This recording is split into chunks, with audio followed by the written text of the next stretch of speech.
નમસ્કાર વિદ્યાર્થી ભાઈઓ બહેનો, સ્વાગત કરું છું આપ સૌનું ધોરણ 10 સામાજિક વિજ્ઞાન પાઠ ચોથો ભારતનો સાહિત્યિક વારસો અને એના પાંચમા તાસમાં.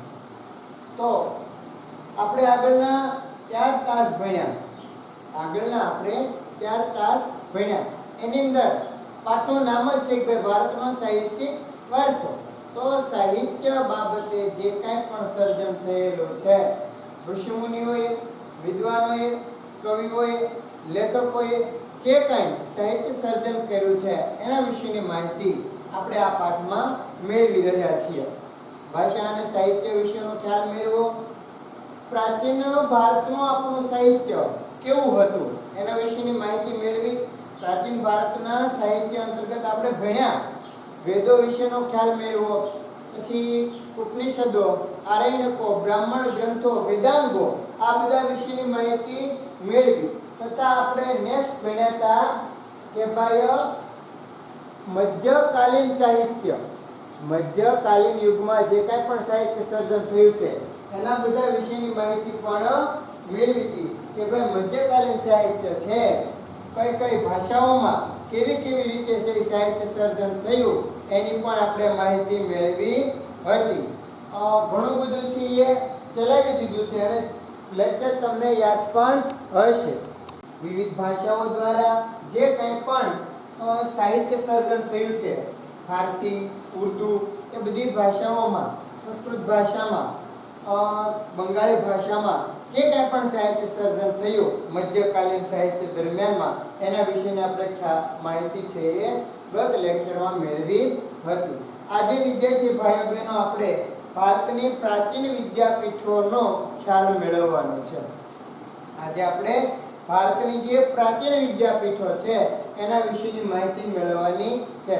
તો પ્રાચીન ભારતમાં 4 વિદ્યાપીઠો કે જે ભારતમાં મહત્વની હતી અને એ ભારતની આ 4 વિદ્યાપીઠોની ખ્યાતિ અને નામના શિક્ષણ અને સુવિધાને લીધે દેશ વિદેશમાં ફેલાતી હતી. ભારતની આ 4 વિદ્યાપીઠો નાલંદા, તક્ષશિલા, વારાણસી અને વલ્લભી. નાલંદા, તક્ષશિલા, વારાણસી અને વલ્લભી વિદ્યાપીઠ આ 4 ભારતની પ્રાચીન ભારતની જે વિદ્યાપીઠો છે એ વિદ્યાપીઠોનું ગૌરવ, એ વિદ્યાપીઠોનું મહત્વ એ જે તે સમયના શિક્ષણ કાર્યને લીધે થાય અને દેશ વિદેશમાં હતું. વિદેશી વિદ્યાર્થીઓ પણ અહીંયા આવી અને ભણતર છે, શિક્ષણ છે પ્રાપ્ત કર્યું હતું. આપણે દરેકની વિશેષતાઓ, એમાં કઈ સુવિધાઓ હતી, કેવી રીતે શિક્ષણ કાર્ય કરવામાં આવતું હતું એની માહિતી આ લેક્ચરમાં મેળવવાની છે. જો પહેલી વિદ્યાપીઠ છે નાલંદા વિદ્યાપીઠ. પહેલી વિદ્યાપીઠ કઈ છે? નાલંદા વિદ્યાપીઠ. બિહારના પટણા જિલ્લાના બડગાંવ નામના ગામ પાસે પ્રાચીન નાલંદા વિદ્યાપીઠ આવેલી છે. વિદ્યાપીઠ આવેલી ક્યાં છે? તો ભાઈ બિહારમાં. રાજ્ય કયું?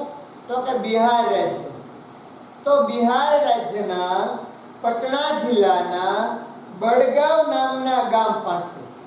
આપણે મુદ્દા લખવાના છે, બોર્ડમાં પણ હમણાં લખીએ છીએ, સાથે સાથે લખતા જઈએ. બિહારના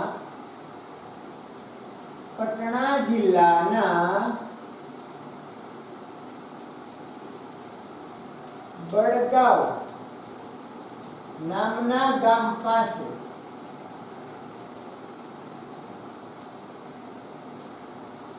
આ વિદ્યાપીઠ આવેલી છે.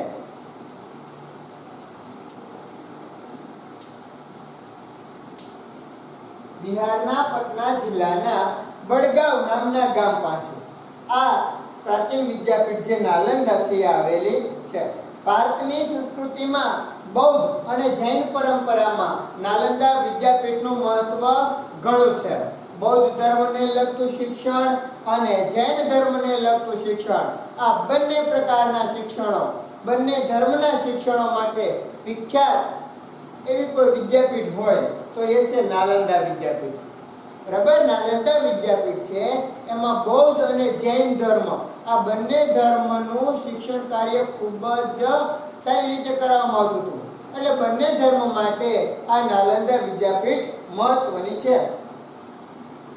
આ પ્રાચીન વિદ્યાપીઠમાં મહાવીર સ્વામીએ 14 ચતુર્માસ કર્યા હોવાથી આ સ્થળ જૈન તીર્થ તરીકે પણ વિખ્યાત છે બન્યું હતું. ચાતુર્માસ એટલે કે અષાઢ, શ્રાવણ, ભાદરવો અને આસો. ચાતુર્માસ એટલે અષાઢ, શ્રાવણ, ભાદરવો અને આસો. આ 4 મહિનાનું જૈન ધર્મમાં ખૂબ જ મહત્વ રહેલું છે. આ જે 4 મહિના અષાઢ, શ્રાવણ, ભાદરવો અને આસો, આ 4 જે મહિના છે એનું આમ જોઈએ તો જૈન ધર્મમાં ખૂબ જ વધારે મહત્વ રહેલું છે. તો આ 4 મહિના દરમિયાનમાં મહાવીર સ્વામી કે જે જૈન ધર્મના 24મા તીર્થકર મનાય છે. કેટલામાં? 24મા તીર્થકર. તો એ મહાવીર સ્વામીએ નાલંદા વિદ્યાપીઠ ખાતે 14 ચાતુર્માસ, કેટલા? 14 ચાતુર્માસ કર્યા હોવાથી આ જે વિદ્યાપીઠ છે એ જૈન તીર્થ તરીકે પણ વિખ્યાત છે બની હતી. 5મી સદીમાં કુમારગુપ્તે અહીં એક વિહાર બંધાવેલ અને ત્યાર પછી નાલંદાની પ્રસિદ્ધિમાં વધારો થયો. આપણે લખતા જઈએ. મહાવીર સ્વામીએ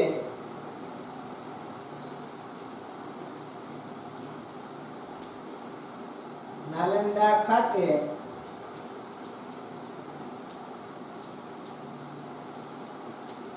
14 ચાતુર્માસ કર્યા હતા.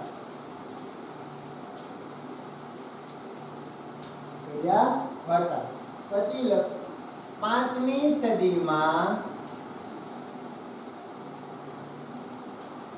કુમારગુપ્તે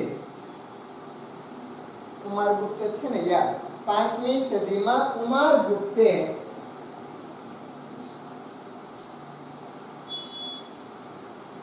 અહીં વિહાર બંધાવેલ.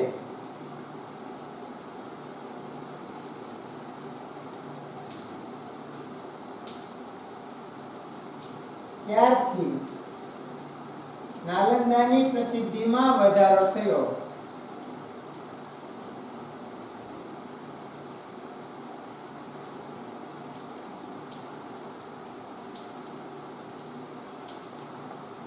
ત્યારથી નાલંદાની પ્રસિદ્ધિમાં જે છે એ વધારો થયો હતો. ત્યાં હજારો હસ્તલિખિત ગ્રંથોના અમૂલ્ય ભંડારો હતા. નાલંદાની અંદર હસ્તલિખિત, હાથ વડે લખાયેલા એવા હજારો જે ગ્રંથો છે, હસ્તલિખિત ગ્રંથો, એનો ભંડાર હતો. નેક્સ્ટ જોઈએ, નાલંદા વિશ્વવિદ્યાલય હતું. કોઈ પ્રાંતના, કોઈ પ્રદેશના કે માત્ર ભારત દેશના બાળકો જ ભણવા માટે આવતા એવું નહીં, પણ નાલંદા છે એ વિશ્વવિદ્યાલય હતું. આખા વિશ્વના, સમગ્ર વિશ્વમાંથી વિદ્યાર્થીઓ નાલંદાની શિક્ષણ પ્રત્યેની ખ્યાતિ જોઈ અને ભણવા માટે આવતા હતા. નાલંદામાં શિક્ષણ કાર્ય ખૂબ સારું થતું હતું, એટલે કે વિદેશમાંથી પણ નાલંદામાં વિદ્યાર્થીઓ ભણવા માટે આવતા. તો આથી કીધું છે કે ભાઈ નાલંદા છે એ વિશ્વવિદ્યાલય છે. નાલંદા એ વિશ્વવિદ્યાલય છે. ભારતીય સંસ્કૃતિને આ એક અનોખું તીર્થધામ હતું. દેશ પરદેશથી વિદ્યાર્થીઓ અહીં અભ્યાસ કરવા માટે આવતા હતા. ભારતીય સંસ્કૃતિનું એક ધામ કહી શકાય. અને દેશ વિદેશથી વિદ્યાર્થીઓ છે એ અહીંયા ભણવા આવતા. મહાન મુસાફર યુએન સ્વાંગ પણ અહીં આવેલ અને આજે તો માત્ર આ વિશ્વવિદ્યાલયના ખંડેર જ હાલમાં જોવા મળે છે. અત્યારે છિયા વિદ્યાપીઠ કાર્યરત નથી, અત્યારે જર્જરિત ખંડેર અવસ્થામાં છે. પણ જ્યારે શિક્ષણ કાર્ય 5મી, 6મી, 7મી સદીમાં જ્યારે શિક્ષણ કાર્ય શરૂ હતું ત્યારે તેની ખ્યાતિ વિશ્વભરમાં ખૂબ જ હતી. અત્યારે નાલંદા વિદ્યાપીઠમાં શિક્ષણ કાર્ય થતું નથી. અત્યારે ત્યાં ખંડેર છે, ખંડેર હાલતમાં એ જોવા મળે છે. પણ જ્યારે શિક્ષણ કાર્ય થતું હતું ત્યારે ત્યાંનું શિક્ષણ કાર્યના લીધે થઈ અને એની નામના દેશ વિદેશમાં હતી. દેશ વિદેશમાં આ નાલંદા વિદ્યાપીઠે ગૌરવભર્યું સ્થાન પ્રાપ્ત કર્યું. આમ છતાં આ ખંડેરમાં અત્યારે ખંડેર છે, પણ છતાંય જો આ ખંડેરમાં આપણે ફરીએ તો અત્યારે પણ આપણા દેશની એક ભવ્ય સંસ્કૃતિની ઝાંખી આપણને થઈ શકે. થોડાક મુદ્દા હજી પણ લખી લઈએ.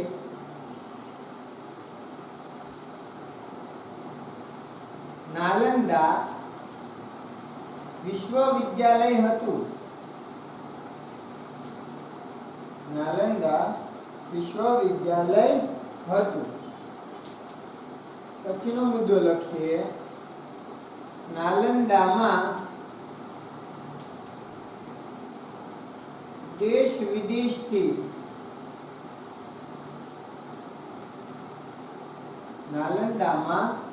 વિદેશથી વિદ્યાર્થીઓ ભણવા આવતા.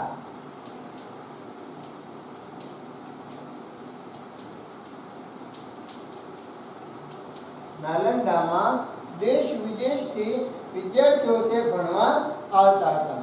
મહાન મુસાફર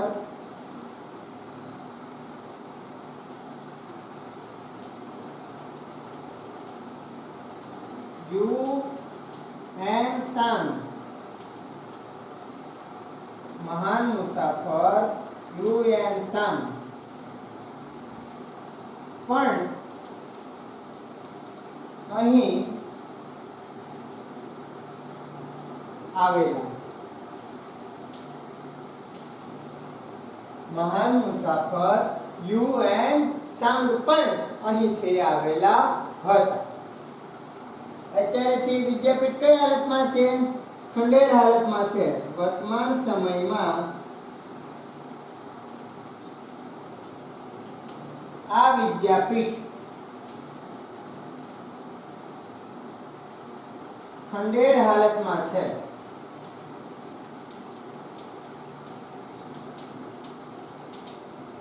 વર્તમાન સમયમાં આ વિદ્યાપીઠ છે મહાન વિશ્વવિદ્યાલય, બરાબર, એ ખંડેર અવસ્થામાં છે. પણ જો અત્યારે તમે જોવા માટે ત્યાં જાઓ તો પણ આ ખંડેર હાલતમાં આ વિદ્યાપીઠને તમે જુઓ, વિશ્વવિદ્યાલયને જુઓ, તોય છતાંય આપણને ભારતની મહાન સંસ્કૃતિના દર્શન થાય છે. નાલંદામાંથી ભણીને બહાર નીકળેલ વિદ્યાર્થી છે એ ભારતનો આદર્શ વિદ્યાર્થી ગણાતો. નાલંદામાંથી જે છોકરો ભણીને બહાર નીકળે, નાલંદામાં જેણે શિક્ષણ કાર્ય મેળવ્યું હોય તે વિદ્યાર્થી ભારતનો મહાન વિદ્યાર્થી ગણાતો. સમજાય છે તમને? નાલંદાની કેટલી ખ્યાતિ છે તમે જુઓ કે ભાઈ નાલંદામાં ભણે, એમ નાલંદામાં ભણીને બહાર નીકળ્યો હોય જે વિદ્યાર્થી, તો એ ફેર તો ખાસ કરી અને ભારતનો આદર્શ વિદ્યાર્થી ગણાતો કે ભાઈ આ વિદ્યાર્થીએ નાલંદામાં શિક્ષણ મેળવ્યું છે, આદર્શ વિદ્યાર્થી છે. ઈસવીસનની 5મી થી 11મી સદી દરમિયાનમાં નાલંદા શિક્ષણના સર્વોત્તમ સ્થાને હતું. ઈસવીસનની 5મી સદીથી લઈ અને 11મી સદી સુધી નાલંદાનું જે શિક્ષણ કાર્ય છે એ સર્વોત્તમ, શ્રેષ્ઠમાં શ્રેષ્ઠ અને બધા કરતા ઊંચા સ્થાને હતું. એવું શિક્ષણ કાર્ય નાલંદામાં હતું. આ સમયે ત્યાં ભારતમાં વિશ્વભરમાં શ્રેષ્ઠતમ ગણાય તેવા ગ્રંથાલયો પણ ત્યાં આવેલા હતા. ગ્રંથાલયો એટલે કે વર્તમાન સમયમાં આપણે લાઇબ્રેરી કહીએ તે, લાઇબ્રેરી કહીએ એટલે ગ્રંથાલય. પ્રાચીન પુસ્તકો, હસ્તલિખિત પ્રતો, સંસ્કૃતના બધા વ્યાકરણ ગ્રંથો, એ તમામ પ્રકારનું સાહિત્ય એ આ ગ્રંથાલયમાં જોવા મળે. તો જે તે સમયમાં, પ્રાચીન સમયમાં શ્રેષ્ઠમાં શ્રેષ્ઠ ગ્રંથાલય, બરાબર, એ તક્ષશિલામાં પણ હતું અને નાલંદામાં પણ હતું. નાલંદામાં અભ્યાસ કરવા માટે થઈ અને ખાસ કરી સંશોધન કરવા માટે દેશ વિદેશથી અનેક વિદ્યાર્થીઓ આવતા. એમાંનો એકમાત્ર યુએન જે સાંગ છે એ 657 હસ્તલિખિત ગ્રંથો પોતાની સાથે ચીન લઈ ગયો હતો. દેશ વિદેશથી ઘણા બધા વિદ્યાર્થીઓ છે એ અહીંયા આગળ આવતા. અભ્યાસ કરવા માટે તેમજ સંશોધન કરવા માટે, અભ્યાસ કરવા માટે તેમજ સંશોધન કરવા માટે દેશ વિદેશથી વિદ્યાર્થીઓ આવતા. તો એકમાત્ર યુએન સાંગ જે આવ્યો હતો, યુએન સાંગ, ચોપડીમાં છે ને યુએન સ્વાંગ એવું કંઈક લખેલું છે, પણ આવું નામ પણ કદાચ આગળના ધોરણમાં તમારું યુએન સાંગ એવું ભણવામાં આવ્યું છે. બરાબર આવેલું છે ને યુએન સાંગ. તો જો આ યુએન સાંગ છે એ પોતાની સાથે 657 હસ્તલિખિત પ્રતો, 657 હસ્તલિખિત જે ગ્રંથો હતો, જે ગ્રંથોની નકલ હતી એ પોતાની સાથે લઈ ગયો. થોડા મુદ્દા લખી લઈએ હજી પાછા. નાલંદામાં ભણેલ વિદ્યાર્થી ભારતનો આદર્શ વિદ્યાર્થી ગણાતો. નાલંદામાં ભણેલ વિદ્યાર્થી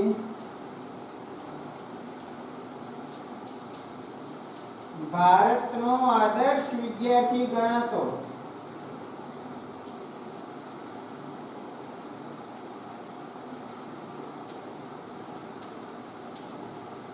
નાલંદામાં ભણેલ વિદ્યાર્થી ભારતનો આદર્શ વિદ્યાર્થી ગણાતો. નાલંદામાં શ્રેષ્ઠ અને મોટા ગ્રંથાલયો પણ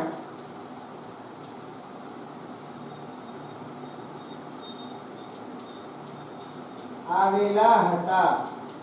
શ્રેષ્ઠ અને મોટા ગ્રંથાલયો પણ આવેલા હતા. નેક્સ્ટ લખીએ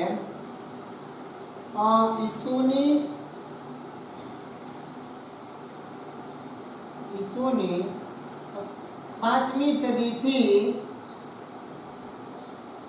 11મી સદી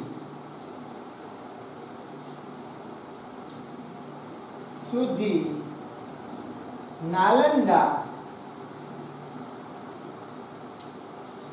શિક્ષણમાં સર્વોત્તમ હતી.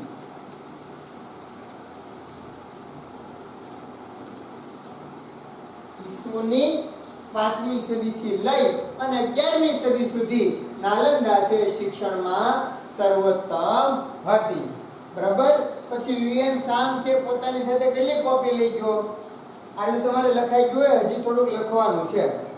આટલા મુદ્દા લખાઈ જશે ને બધાને? હજી થોડુંક લખવાનું બાકી છે. તો લાગે તો વિડિયો સ્ટોપ કરીને પણ લખી લેજો. આટલા મુદ્દા એકવાર યાદ રાખી લેજો કે ભાઈ નાલંદા આવેલી ક્યાં છે? તો કે બિહારના પટના જિલ્લાના બડગાંવ નામના ગામ પાસે. મહાવીર સ્વામીએ નાલંદામાં 14 ચાતુર્માસ કર્યા હતા. કેટલા? 14 ચાતુર્માસ.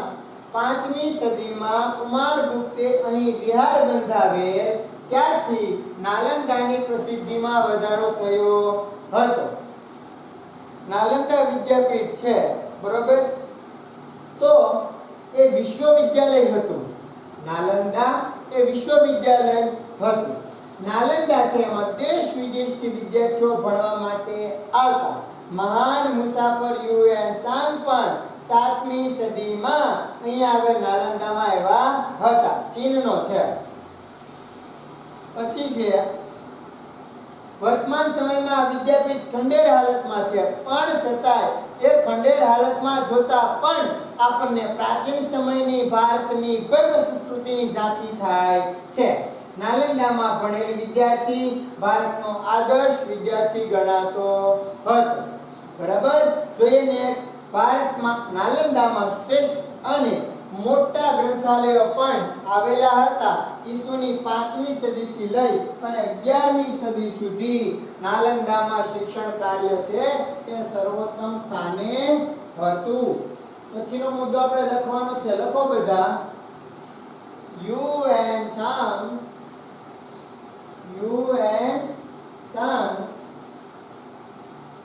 પોતાની સાથે 657 ગ્રંથો, પોતાની સાથે 657 ગ્રંથો લઈ ગયો હતો. યુએન સાંગ પોતાની સાથે 657 ગ્રંથો લઈ ગયો હતો. હું પણ લખી નાખું છું.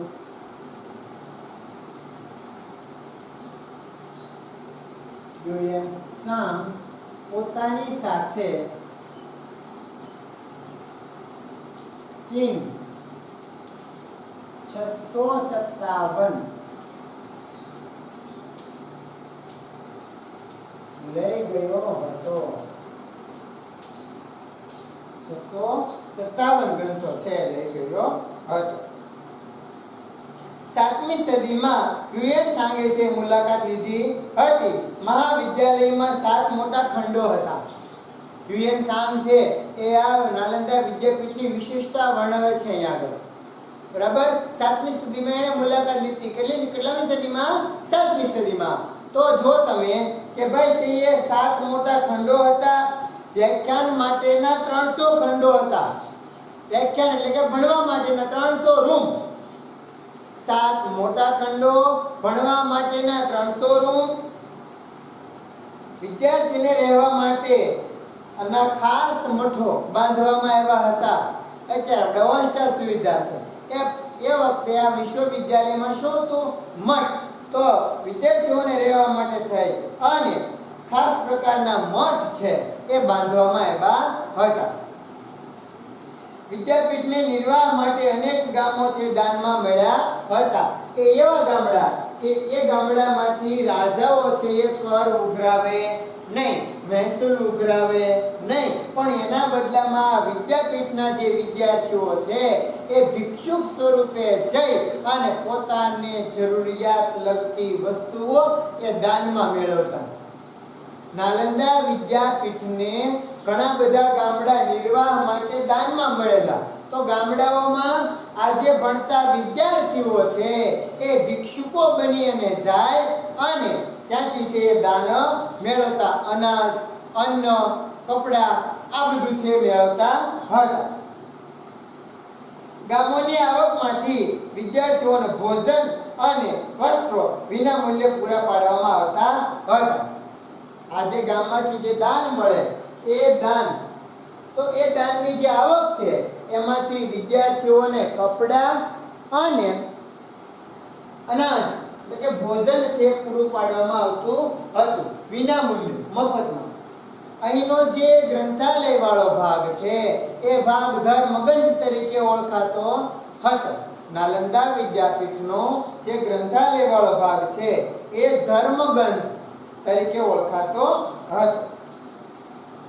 નેક્સ્ટ જોઈએ.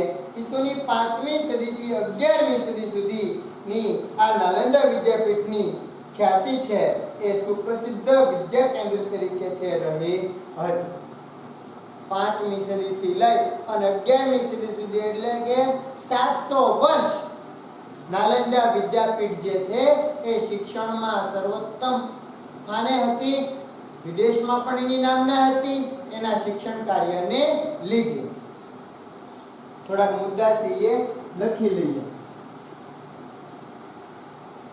મહાવિદ્યાલયમાં 7 ખંડો હતા. મહાવિદ્યાલયમાં 7 મોટા ખંડો હતા.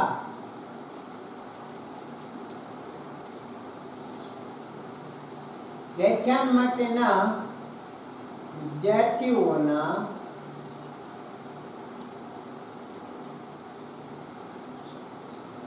વ્યાખ્યાન માટેના 300 ઓરડા હતા.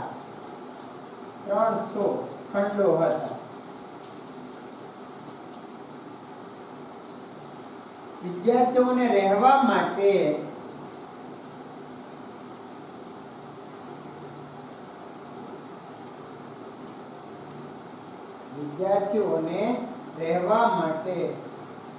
મઠો બાંધવામાં આવ્યા હતા.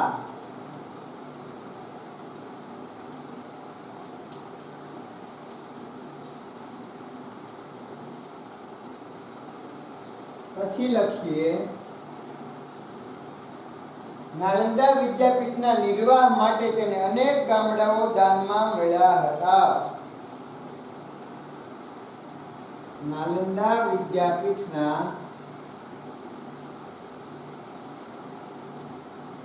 નિર્વાહ માટે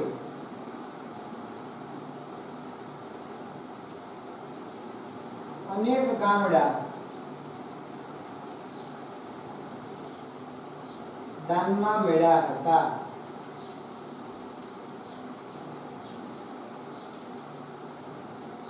ગ્રંથાલય વાળો ભાગ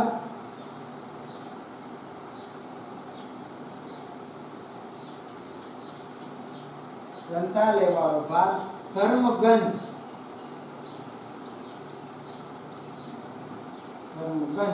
તરીકે ઓળખાતો હતો.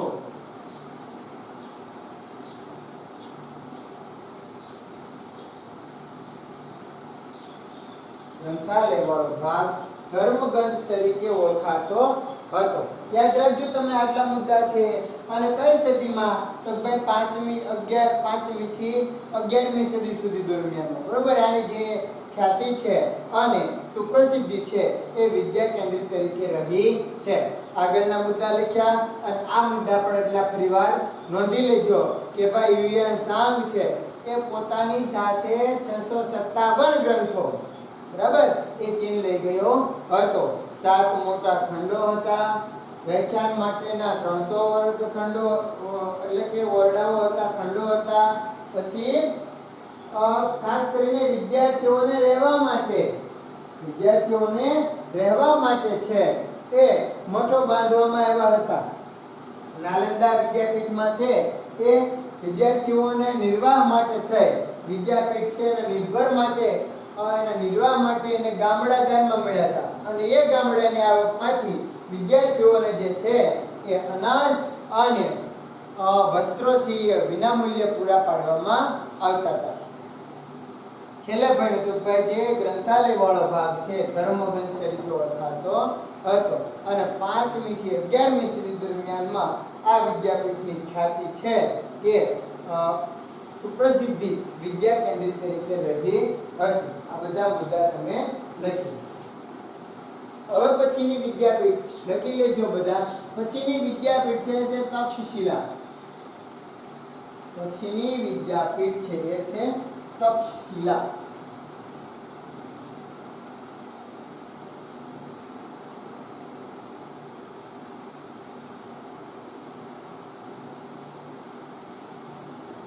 બીજી છે તક્ષશિલા. પછીની વિદ્યાપીઠ છે તક્ષશિલા. જોઈએ, વર્તમાન સમયમાં પાકિસ્તાનમાં આવેલ રાવલપિંડી ની પશ્ચિમે પ્રાચીન વિદ્યાપીઠ તક્ષશિલા આવેલી હતી. તક્ષશિલા ક્યાં આવેલી છે? તો ભાઈ અત્યારનું જે પાકિસ્તાન છે, પ્રાચીન સમયમાં તો ભાઈ વિભાજન થયું નહોતું. ભારત પાકિસ્તાન એક હતું ને, તો પણ અત્યારે છે એ પછી પાકિસ્તાનમાં જતી રહી છે વિભાજનના પરિણામે. ભારતના જે ભાગલા પડ્યા છે એના પરિણામે. તો વર્તમાન સમયમાં પાકિસ્તાનમાં આવેલ રાવલપિંડીથી પશ્ચિમે પ્રાચીન તક્ષશિલા વિદ્યાપીઠ આવેલી છે. અને આ જે તક્ષશિલા વિદ્યાપીઠ જે છે એ પ્રાચીન ગાંધાર પ્રદેશની રાજધાનીનું શહેર હતું. આ જે તક્ષશિલા છે, બરોબર, એ ગાંધાર પ્રદેશની રાજધાનીનું શહેર હતું. આ વિદ્યાપીઠમાં 64 વિદ્યાઓનું શિક્ષણ છે એ અપાતું હતું. તક્ષશિલામાં કેટલી વિદ્યાઓનું શિક્ષણ અપાતું હતું? 64 વિદ્યાઓનું શિક્ષણ છે એ અપાતું હતું. અહીં મોટા ભાગના વિદ્યાર્થીઓ ગુરુના આશ્રમમાં રહી અને અભ્યાસ કરતા હતા. ભગવાન બુદ્ધના શિષ્ય જીવકે અહીં આયુર્વેદના પાઠો શીખ્યા હતા. મોટા ભાગના વિદ્યાર્થીઓ ક્યાં રહે? તો ભાઈ ગુરુની સાથે વિદ્યાપીઠમાં રહી અને ભણતા. ભગવાન બુદ્ધના શિષ્ય જીવક જે છે એ જીવકે આયુર્વેદના પાઠો પણ આ વિદ્યાપીઠમાં તક્ષશિલામાં રહીને ભણ્યા હતા. દંતકથા અનુસાર રઘુકુલમાં જન્મેલા રામનાભાઈ ભરતના પુત્ર તક્ષ ઉપરથી આ વિદ્યાપીઠનું નામ પાડવામાં આવ્યું છે તક્ષશિલા. દંતકથા એટલે કે લોકો દ્વારા કહેવાયેલી, લોકો દ્વારા વર્ણવાયેલી કથા. આના કોઈ પુરાવા હોય નહીં, તો એ દંતકથા અનુસાર છે. બરોબર, એ રામના ભાઈ ભરત અને ભરતનો પુત્ર તક્ષ. તો એ તક્ષના નામ પરથી આ વિદ્યાપીઠનું નામ પાડવામાં આવ્યું છે તક્ષશિલા. 7મી સદીમાં મહત્વના વિદ્યા કેન્દ્ર તરીકે જાણીતું હતું. વિદ્યાર્થીને જે વિષયમાં રસ હોય એ વિષયમાં જેને શિક્ષણ કાર્ય કરાવવામાં આવતું હતું. જે ભાષામાં રસ હોય, જે વિષયમાં કોઈને આયુર્વેદમાં રસ હોય, કોઈને શસ્ત્ર સર્જનમાં રસ હોય, અલગ અલગ જેની રસ અને રુચિ પ્રમાણે તક્ષશિલા વિદ્યાપીઠમાં બાળકોને શિક્ષણ કરાવવામાં આવતું હતું. શિક્ષક છે એ પોતાની ઈચ્છા પ્રમાણે ગમે તેટલા વિદ્યાર્થીઓને ભણાવતા, પણ સામાન્ય રીતે લગભગ એક શિક્ષક પાસે 20 વિદ્યાર્થીઓ રહે. શિક્ષક છે એને જેટલા વિદ્યાર્થીઓને ભણાવવાના હોય એટલા વિદ્યાર્થીઓને ભણાવતા, પણ લગભગ સરેરાશ છે એ દરેક શિક્ષક પાસે 20 વિદ્યાર્થીઓ છે એ ભણતા. એટલા 20 વિદ્યાર્થીઓ. વારાણસી, રાજગૃહ, મિથિલા અને ઉજ્જૈન જેવા દૂરના નગરોમાંથી વિદ્યાર્થીઓ શિક્ષણ માટે ઉમટતા હતા. દૂરના નગરો ક્યાં ક્યાં લખ્યા છે આમાં? તો ભાઈ રાજગૃહ, વારાણસી, મિથિલા અને ઉજ્જૈન, આવા દૂરના સ્થળોથી પણ વિદ્યાર્થીઓ છે શિક્ષણ માટે અહીંયા આગળ આવતા. વારાણસીના રાજકુમારો એ પણ અહીં જ શિક્ષણ લેતા. વારાણસીના જે રાજકુમારો છે એ તક્ષશિલામાં જ શિક્ષણ કાર્ય મેળવતા હતા.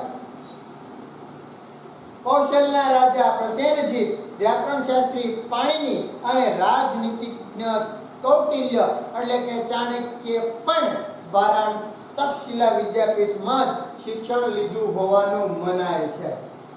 કૌશલના રાજા કોણ? પ્રસેનજીત. કૌશલના રાજા પ્રસેનજીત. પછી છે વ્યાકરણ શાસ્ત્રી પાણિની. પાણિની વિશે આપણે પાઠના પ્રારંભમાં ચર્ચા કરી કે ભાઈ પાણિનીએ સંસ્કૃત ભાષામાં 3996 સૂત્રો ધરાવતો અષ્ટાધ્યાયી નામનો મહાન સંસ્કૃત વ્યાકરણ ગ્રંથ લખ્યો છે. તો એ મહર્ષિ જે પાણિની છે એણે પણ આ તક્ષશિલામાં રહીને શિક્ષણ કાર્ય કર્યું હતું. આપણે પાણિનીનું ભણ્યા ત્યારે લખ્યું હતું કે એનું નિવાસસ્થાન ગાંધાર હતું, લખ્યું હતું ને આપણે. પાણિનીનું નિવાસસ્થાન ગાંધાર ક્ષેત્ર હતું. એ પાણિની ગાંધાર ક્ષેત્રના રહેવાસી હતા એમ લખ્યું હતું ને.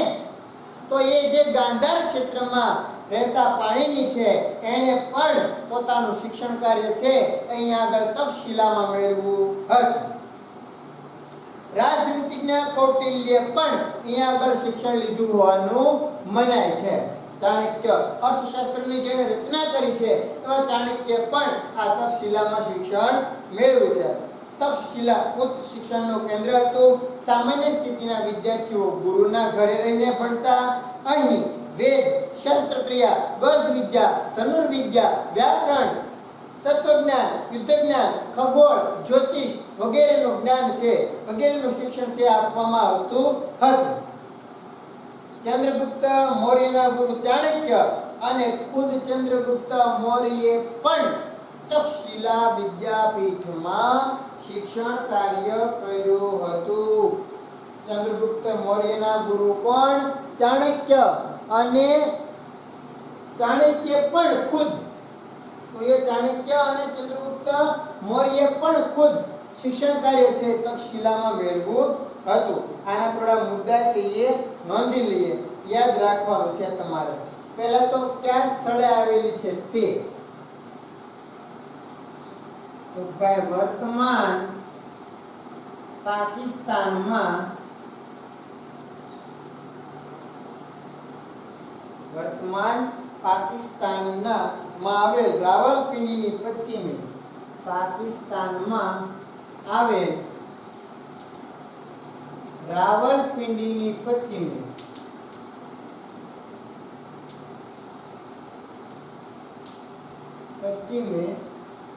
રાવલપિંડીની પશ્ચિમે તક્ષશિલા વિદ્યાપીઠ હતી.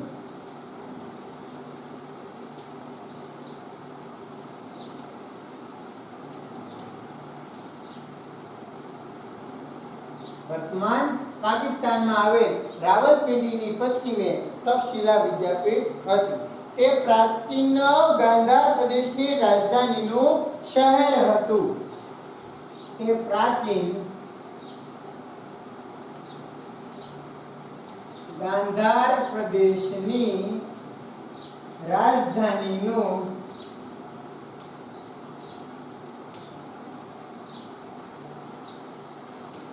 શહેર હતું. પછીનો મુદ્દો નેક્સ્ટ 64 વિદ્યાઓ. અહીં 64 વિદ્યાઓનું શિક્ષણ અપાતું હતું. કેટલી વિદ્યાઓનું? 64. પછીનું લખીએ ભગવાન બુદ્ધના શિષ્ય જીવક. એ પહેલાનો મુદ્દો છે કે ભાઈ મોટા ભાગના વિદ્યાર્થીઓ ગુરુના આશ્રમે રહી અને અભ્યાસ કરતા. ભગવાન બુદ્ધના શિષ્ય જીવકે ભગવાન બુદ્ધના શિષ્ય જીવકે અહીં આયુર્વેદના પાઠ શીખ્યા.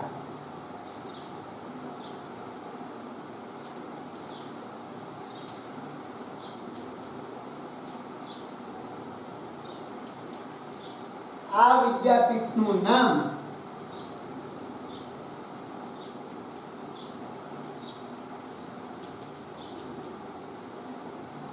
રામનાભાઈ ભરતના પુત્ર રામનાભાઈ ભરતના પુત્ર તક્ષ પરથી પડ્યું હોવાનું મનાય છે.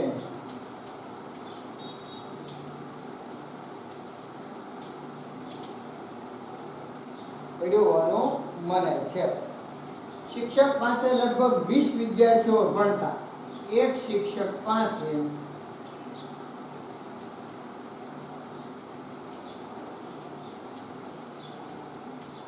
20 વિદ્યાર્થીઓ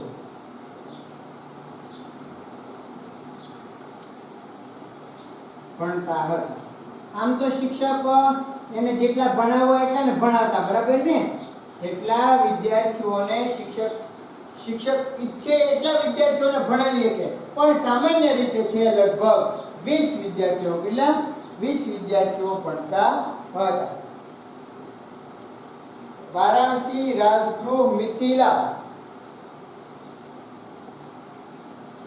વારાણસી, રાજગૃહ, મિથિલા અને ઉજ્જૈન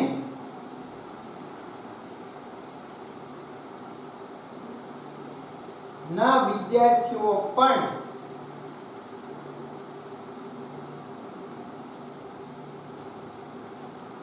અહીં શિક્ષણ લેતા.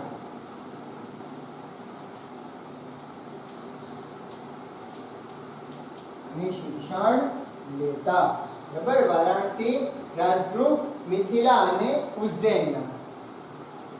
પછી તે વારાણસીના રાજકુમારો પણ અહીંયા શિક્ષણ લેતા. પછી લખીએ કૌશલના રાજા પ્રસેનજીત.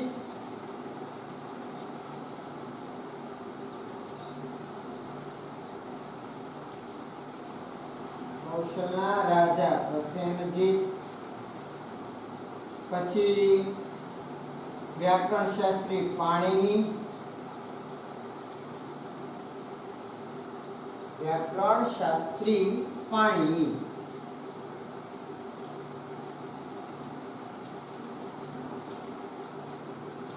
વ્યાકરણ શાસ્ત્રી પાણિની અને કૌટિલ્ય.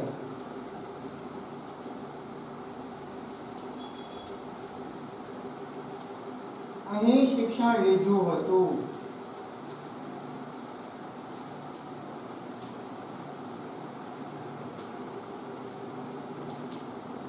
અહીં શિક્ષણ લીધું હતું. બરાબર? કૌશલના રાજા પ્રસેનજીત, વ્યાકરણ શાસ્ત્રી પાણિની અને કૌટિલ્ય પણ અહીં શિક્ષણ લીધું હતું. કયા વિદ્યાઓનું શિક્ષણ આપવામાં આવતું હતું એ લખી લઈએ. તો લખે પહેલા વેદ શસ્ત્રક્રિયા, વેદ શસ્ત્રક્રિયા, ગજ વિદ્યા ધનુર્વિદ્યા,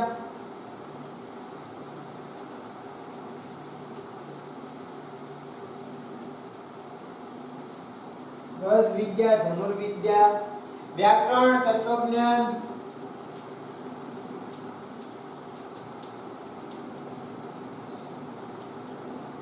યુદ્ધ જ્ઞાન યુદ્ધ વિદ્યા,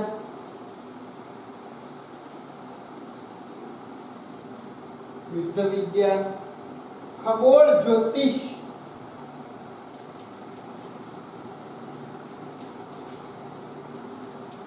વગેરેનું જ્ઞાન વગેરેનું શિક્ષણ અહીં મળતું.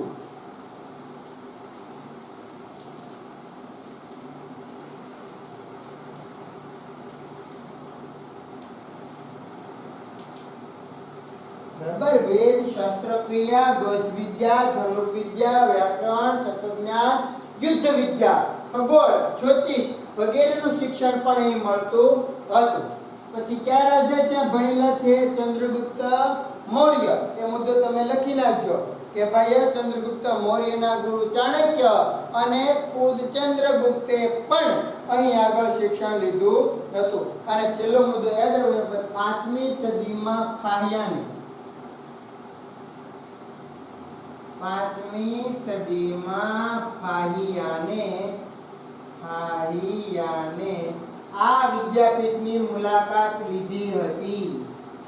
આ વિદ્યાપીઠની મુલાકાત લીધી હતી. 5મી સદીમાં ફાહિયાને આ વિદ્યાપીઠની મુલાકાત લીધી હતી. એક મિનિટ બધા બોર્ડમાં ધ્યાન આપો. જોઈએ તક્ષશિલા વિદ્યાપીઠ તો ભાઈ ક્યાં આવેલી છે? તો કે પાકિસ્તાનમાં આવેલા રાવલપિંડીની પશ્ચિમે આ વિદ્યાપીઠ આવેલી છે. પ્રાચીન ગાંધાર પ્રદેશની રાજધાનીનું શહેર હતું. બરાબર. 64 વિદ્યાઓ, કેટલી? 64 વિદ્યાઓ. ભગવાન બુદ્ધના શિષ્ય જીવક જે છે એને અહીંયા આગળ આયુર્વેદના પાઠ એ છે શીખ્યા હતા. હવે આ વિદ્યાપીઠનું નામ કઈ રીતે પડ્યું? તો ભાઈ રામનાભાઈ ભરત અને ભરતના પુત્ર તક્ષના નામ પરથી આ વિદ્યાપીઠનું નામ પડ્યું છે. હવે લગભગ છે દરેક વિદ્યાર્થીઓ ગુરુના આશ્રમમાં રહીને ભણતા. ક્યાં રહીને ભણતા? ગુરુના આશ્રમમાં રહીને.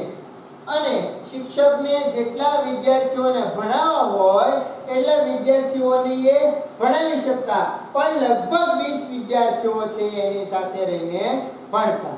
સરેરાશ 20 વિદ્યાર્થીઓ ભણતા. વારાણસી, રાજગૃહ, મિથિલા, ઉજ્જૈન આ બધા જે દૂરની નગરીઓ હતી, દૂરના પ્રદેશના વિદ્યાર્થીઓ પણ તક્ષશિલાની શિક્ષણની ખ્યાતિને લીધે છે કે ત્યાં ભણવા જતા. કૌશલના રાજા પ્રસેનજીત, વ્યાકરણ શાસ્ત્રી પાણિની અને અર્થશાસ્ત્રના રચયિતા એવા કૌટિલ્ય પણ અહીં આગળ શિક્ષણ લીધું હતું. આ વિદ્યાપીઠમાં છે એ વેદ, શસ્ત્રક્રિયા, ગજ વિદ્યા, ધનુર્વિદ્યા, વ્યાકરણ, તત્વજ્ઞાન, યુદ્ધ વિદ્યા, ખગોળ, જ્યોતિષ એ બધી વિદ્યાઓનું જ્ઞાન છે આપવામાં આવતું હતું. એ વિદ્યાપીઠની અંદર એવું શિક્ષણ મળતું હતું. ચંદ્રગુપ્ત મૌર્ય અને ચાણક્ય પણ આ વિદ્યાપીઠમાં શિક્ષણ કાર્ય કરેલું છે. 5મી સદીમાં ફાહિયાને આ વિદ્યાપીઠની મુલાકાત લીધી હતી. વિદ્યાર્થી ભાઈઓ બહેનો, આપણે 2 વિદ્યાપીઠો નાલંદા અને તક્ષશિલા વિશેની માહિતી મેળવી. વારાણસી અને વલભી વિદ્યાપીઠ છે એની માહિતી આપણે નેક્સ્ટ લેક્ચરમાં મેળવીશું. ત્યાં સુધી આ બંને વિદ્યાપીઠો વિશેની માહિતી તમારે તૈયાર કરવાની રહેશે.